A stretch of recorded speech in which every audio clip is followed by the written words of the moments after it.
Chers amis oyonnaxiennes, chers amis oyonnaxiens, je suis heureux de vous retrouver pour notre rendez-vous hebdomadaire, une rencontre désormais régulière qui me permet de maintenir un lien fort entre nous.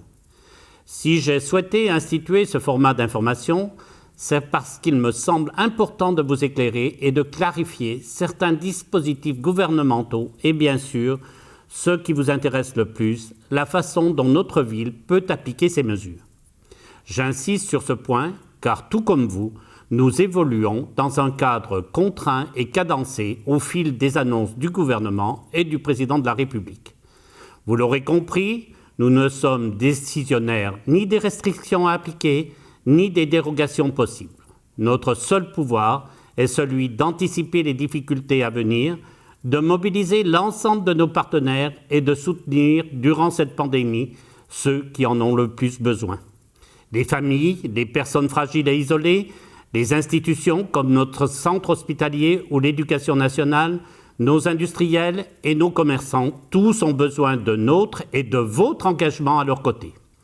Si certaines personnes voient dans cette période particulière de crise un contexte favorable à la polémique ou à la critique systématique, dénigrant de ce fait toute bonne volonté et tout ce formidable élan de solidarité dont ont fait preuve les oyonnaxiens, je leur laisse la responsabilité de leurs propos.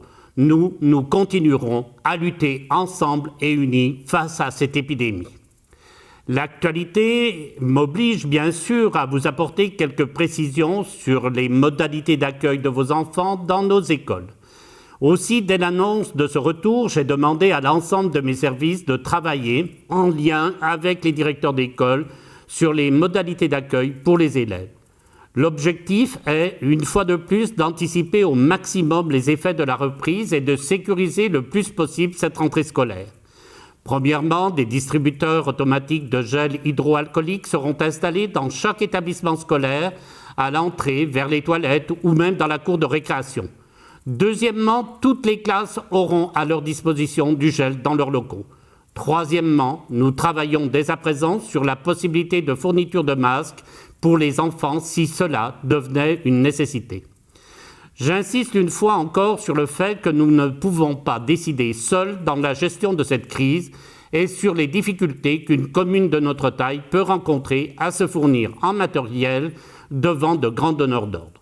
Mais je veux saluer ici encore et remercier tous ceux qui se mobilisent sur notre territoire, les entrepreneurs, les personnels de services publics qui nous permettent de traverser cette période si particulière. Nous avons été précurseurs dans de nombreux domaines et nous continuerons à explorer toutes les opportunités qui s'offrent à nous. Ma priorité est et restera la sécurité sanitaire des oyonnaxiens. Prochainement, notre action se dirigera également vers un autre public qui a souffert et qui souffre du confinement, peut-être plus qu'un autre. Je vous laisse imaginer le quotidien et parfois la détresse de nos personnes âgées, de celles et ceux qui peuvent être confinés dans leur chambre d'EHPAD, loin de leur famille, avec comme unique contact le personnel soignant, dont je salue inlassablement l'engagement. Je rappelle à ce propos aux familles que des visites sous conditions un peu draconiennes sont néanmoins possibles. Je pense aussi à celles et ceux qui sont isolés chez eux, dans leur maison ou leur appartement, et que notre service social accompagne au quotidien. À toutes ces personnes, je veux dire que nous ne les oublions pas. Des jours meilleurs viendront, car, comme le dit l'adage populaire, après la pluie vient le beau temps. Et pour marquer de manière forte cet espoir en l'avenir et notre attention envers nos seniors, je suis heureux de pouvoir annoncer que la ville d'Oyonnax va leur offrir un chèque cadeau d'une valeur de 30 € pour les dames et 20 € pour les messieurs, à utiliser chez les coiffeurs oyonnaxiens à partir du 11 mai.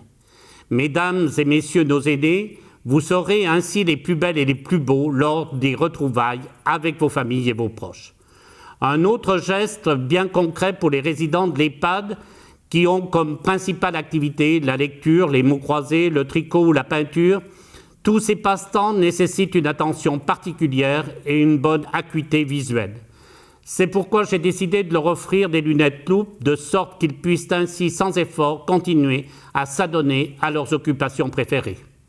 Autre sujet d'inquiétude qui nous mobilise actuellement, celui de la reprise des activités sportives et culturelles. Là aussi, nous sommes liés aux décisions de l'État. Pourtant, nous savons ô combien ces domaines sont importants, car structurants pour notre société. Ce sont eux qui animent nos vies et nos villes. Nous sommes actuellement en lien avec l'ensemble des présidents des associations qui partagent mon inquiétude. Passé la période de confinement, il faudra reprendre le cours de nos vies. Le tissu associatif est fragile et basé principalement sur le bénévolat. Bien sûr, nous le soutiendrons financièrement si besoin, mais j'entends aussi les inquiétudes à la fois des parents, mais aussi des dirigeants et des éducateurs.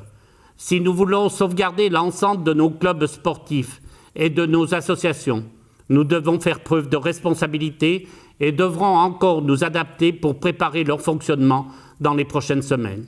Mes chers Oyonnaxiens, plus que jamais, nous devons faire preuve de courage et de civisme.